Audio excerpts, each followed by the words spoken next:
Welcome to the High Beach. This is Arcade, your hardcore casual fan. Today, there are matches at WrestleMania that I feel like we just don't talk about enough. We don't prop up it enough. We don't give praise enough. We don't blaze enough. Whatever you want to call it, we don't do it enough. So these are my most underrated WrestleMania matches. That being said, let's go.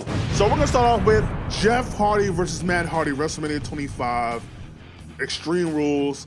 To me, that match was fire. I don't know why people act like this match was not good. I think a lot of it has to do with people wanting Jeff Hardy in a title match at WrestleMania 25, which I agree. But I think if he was going to be in a title match, giving him a match with his brother and Matt Hardy turning heel, changing his persona, I think was also great. And they had memorable moments in here with Jeff Hardy doing the splash through the two tables on Matt Hardy, the miss of the ladder, leg drop, going into the twist of fate into the chair. Like, what? It was a Jeff Hardy, Matt Hardy, Extreme type of match. Did you forget they were Team Extreme? Like, I just feel like we don't give it enough love. Shout out to Matt and Jeff, WrestleMania 25, man. That match was dope. And I'm glad that Matt won because he needed that win. Because if Jeff wasn't going to be the champion, what was the point of him losing the title? So give Matt that win. WrestleMania 35, Shane McMahon versus The Miz. I'm like, what? Yeah. They turned The Miz babyface. Where they do that at? And somehow made it work versus Shane McMahon, to where they did this whole brawl fight. They did the whole brawl in the crowd, doing the suplex. Shane won, which is crazy to me. But it's like, it's The Miz. Who cares who won? But the fact that they had a very good match, like The Miz and Shane McMahon, and it's babyface Miz. I'm just like, bro. But looking back on this match, I'm like, yo, this match is really good, son. Like, it's solid, dog. So yeah, I gotta give it to Shane and Miz, bro. Like, they really put blood, sweat, and tears into that one. I think it'll get enough love, man. For the U.S. Championship, Sheamus versus Matt Riddle, dog. Like, what? These guys said, oh, we gonna hit each other hard as we can. Like, they said, oh, what? The layout for this match, hit each other as hard as we can. Like, yo, this is a Sheamus I love, man. Sheamus, after like the bar, like finally found himself. Matt Riddle, who was always solid, coming out of NXT. Yeah, Sheamus and Riddle was so good. The ending with the botch of Sheamus trying to do I forget what the move was called, but trying to do the move off the top rope and messing up. Even with that, it's still fine. The ending with the bro kick from the moonsault to Matt Riddle busting his mouth open. I'm like, oh my God. Yeah, that match is just physical. It's an old school. I'm not gonna call it New Japan, because I know New Japan fans gonna be mad. It's not that, but it's kind of like remnants, like, you know, little razzle dazzle of a New Japan style, to where these guys are just grappling, it's brawling. Like, just, this was a very good match, and I don't think it gets enough love. Probably because they wrestled so many times that didn't feel special, but yeah, I think this is a very underrated match at WrestleMania. Bianca and Asuka showed off, you feel me? I'm not talking about Dolph Ziggler. Yeah, like, I'm really him. Stop playing with me. But yeah, like, Bianca and Asuka showed off, like, the way they were doing reversals and playing into their strengths, and Bianca showing how strong she was, and Asuka showing how she could finesse and how smart she is. Like, these guys were so good. Like, they're so good. And we don't ever talk about it. It's like, oh yeah, that was a cool match at WrestleMania. Like, no, there was a great match. Like, I just don't understand, like, why we don't talk about it. Maybe because of the build, I don't know. Maybe because there wasn't a title change also. That probably has a lot to do with it. Had Asuka maybe won, we would remember it more, because she would have broken the streak, even though it was only like 2 matches at this point. But she would have broken the streak, or it would have been a title change, so it's more rememberable. But yeah, like, I don't know why we don't talk about this match. This match is so good, bro. Like, and we just don't talk about it. I don't know why. But yeah, Bianca, Asuka, they showed off, they showed out, and they did the damn thing. You feel me? Triple H versus John Cena versus Randy Orton for the WWE Championship. This match, I think it's in that weird realm to where, again, I think the only reason people talk about this match is because it was so unexpected that Randy Orton lost, or Randy Orton won. Like, people were so sure, they even did a poll that, well, Triple H or Cena's going to win, right? And the fact that Orton won makes his match a thing. But outside of that, people don't talk about it. But like, this is very good. Like, Triple H, Cena, Orton they worked so well together. They did even tag team style type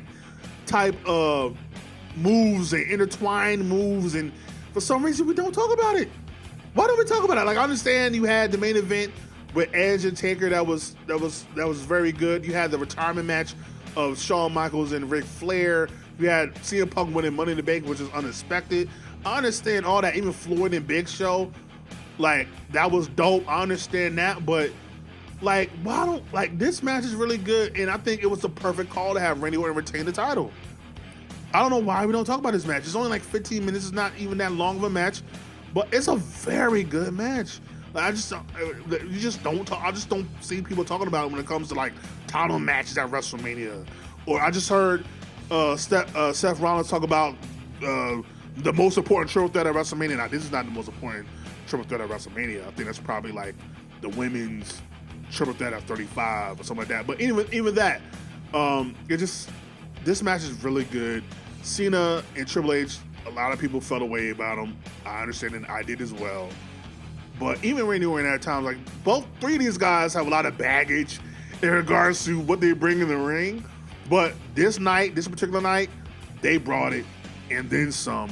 And I just think it needs more shine. MVP versus Benoit for the U.S. Championship. When I tell you, dog, this was a star-making match.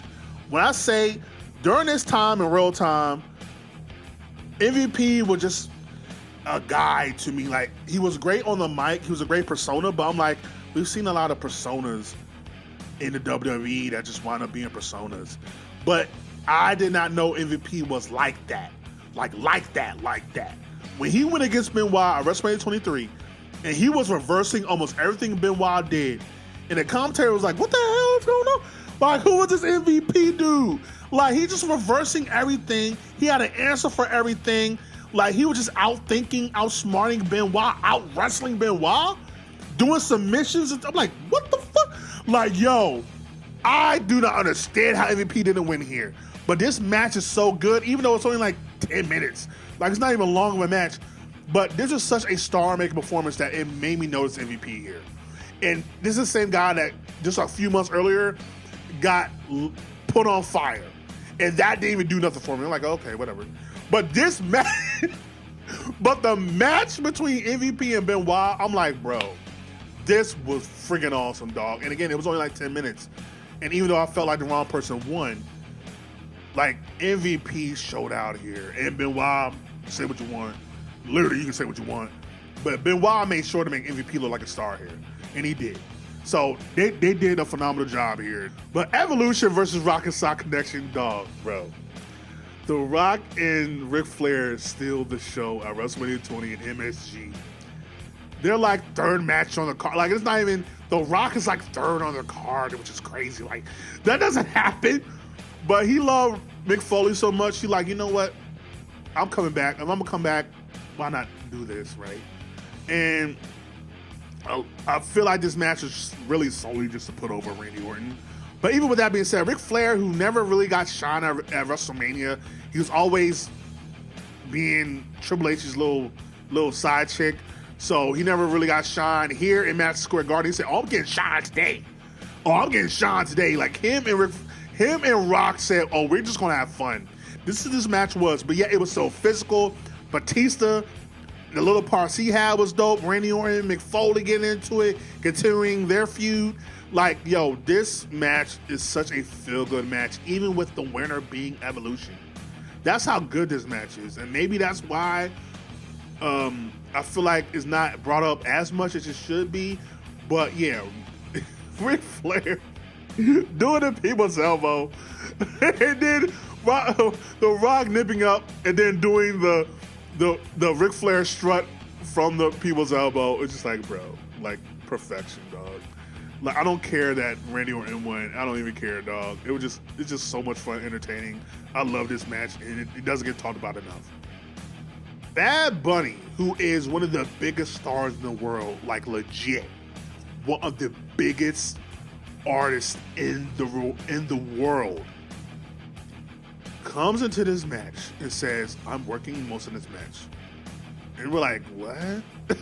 Like, this is not like.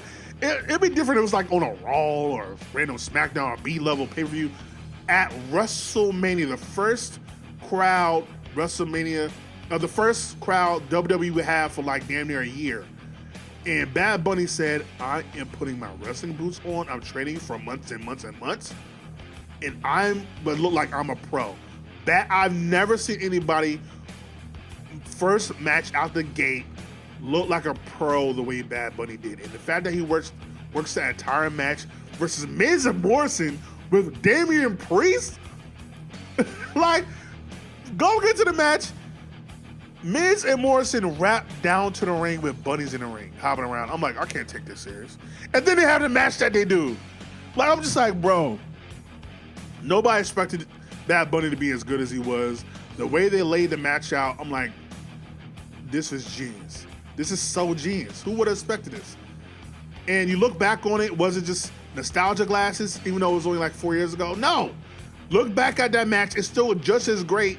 Bad Bunny, Miz, Morrison, and Damian Priest all play their role to perfection. Even John Morrison does a goddamn spin-a-rooney for no reason. Like, Bad Bunny does a Canadian Destroyer. Like, what are we doing? Like, what is this match? Like, yo, yeah, shout out to Bad Bunny and Priest versus Miz and Morrison. Again, one of those underrated matches that you would think we would talk about more because Bad Bunny was in it. And maybe because Logan Paul has been so good that we forgot about other celebrities that showed out. Even Floyd and Big Show, which I think was a very big marquee match that gets talked about. So it's not on the list. But yeah, Bad Bunny and Priest versus Miz and Morrison, which again, I had no expectations for this. And it super, super duper exceeded my expectations. And even watching it back recently, it's still very good. So yeah, that's another underrated WrestleMania match that, bruh, shout out to Bad Bunny, dog. Undertaker versus Kane. Undertaker versus Kane, WrestleMania 14, not 20. WrestleMania 14. I think it's such an underrated match. A lot of people, I think, when they talk about Undertaker Kane, they talk about, oh my God, the story was great, but the matches sucked. And I'm like, no. Don't forget WrestleMania 14, bro, in Boston. Kane has so much pressure on him to be the brother of Undertaker and to be just as big, even bigger than Undertaker in terms of stature, and be this mythical, monstrous figure that Undertaker had to mow down. Like, we've never seen Undertaker like that. Undertaker went against a lot of big guys throughout his WrestleMania career. We've never seen Undertaker look that inferior at times with Kane. Kane kept kicking out of tombstones, bro. Like, it was insane. They were doing stuff that, I like even the stuff that was like, looked weird. Like Kane put up Undertaker for like a piggyback ride. I don't know what was going on. Undertaker goes through the top rope onto the announce table for some reason. Like, there's just such craziness happening in this match. And I love Paul Bearer was so great in this, trying to get some boots in on Taker. Like, I just feel like we don't talk about this match enough. We talk about the story, but we don't talk about the actual match. And that's my point here. Like, that match is probably what's crazy is it's probably their best match, which doesn't make sense. Like, the first match they have at WrestleMania is like their best match. Then every match afterward, because they got so entwined into doing gimmick matches that they kind of lost the plot. But this match right here, I think is the perfect match for Undertaker at WrestleMania. I think a lot of people thought he was going to lose. Well, I don't know about that. I wasn't around, but story-wise, you would think maybe Kane will win and then Undertaker will get his win back, but no. And Undertaker continues his streak, even though it wasn't a thing at the time, and it continued to make Kane look strong, even though he will lose a lot.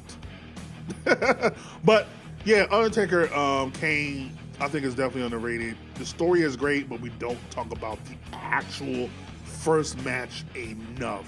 and living up to the hype, which I think it did. And those are my underrated matches at WrestleMania. Let me know yours. Like, comment, subscribe, share, all the things are the things. Welcome to the High Bitch. This is Arcade, your hardcore casual fan. And if you're not down with that, I got 2 words for you. Suck